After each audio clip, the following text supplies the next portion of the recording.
Last year I did. It was a bit of a last minute thing. I had a friend who committed suicide about 5 weeks before I went out to the desert to do the Marathon des Sables.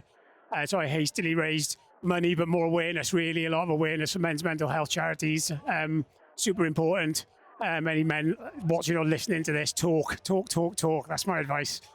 So I definitely did that. I've done it, I don't know, half a dozen, maybe a bit more times I've raised money. So my name's Matt. I'm from a little village called Dinas Powys, which is just outside Cardiff in South Wales. Okay, so you're within the UK, didn't have too far to travel. No. And you've just finished the London Marathon. I can see you've got your medal. Yeah. Congratulations for that. Thank you. How does it feel? It feels great. It was a tough day.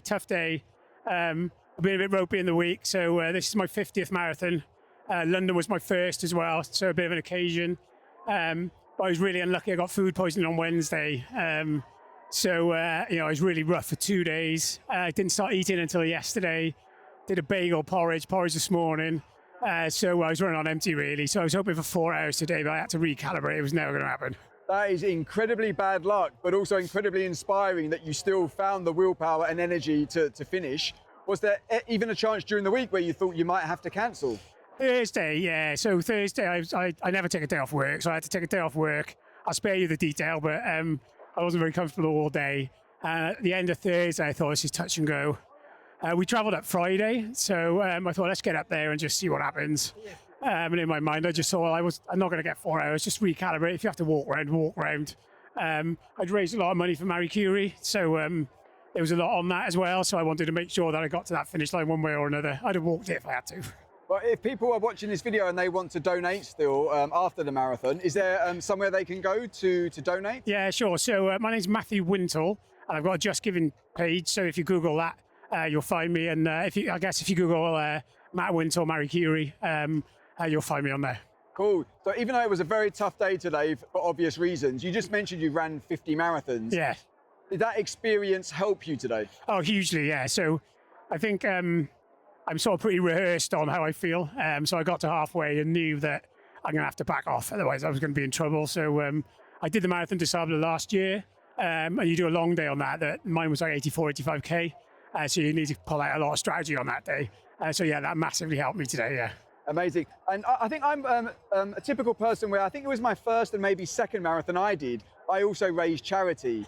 But that's usually the first couple of marathons. You're still doing that on your 50th marathon. I mean, how many times have you raised for charity during these marathons? That's a good question. I can't remember, actually. I don't do it every time, but I do it sometimes.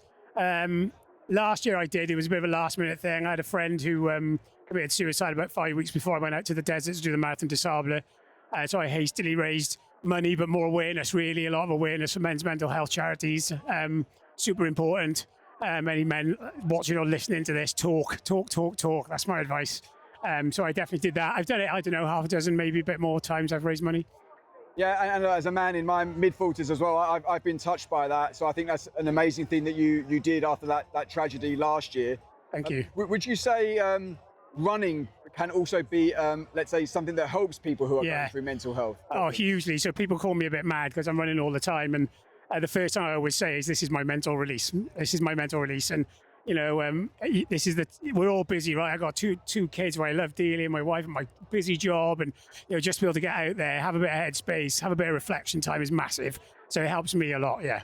Cool. And if anyone wants to take up running for mental health reasons, what advice would you give them? Because sometimes when you start running, it can be a bit too difficult and maybe you get put off. Any advice you would give a new runner? Yeah, so the 3 words I would use is time on feet. Right, that's what it's all about. So go out, walk. Walk 2-3 kilometers. Next time you go out, run 500 meters of that 3 kilometers and put yourself under no pressure. And it's about time on feet. And if you do it that way, slowly but surely, that half an hour walk you did will turn into a half an hour run. And just be patient with yourself. Yep.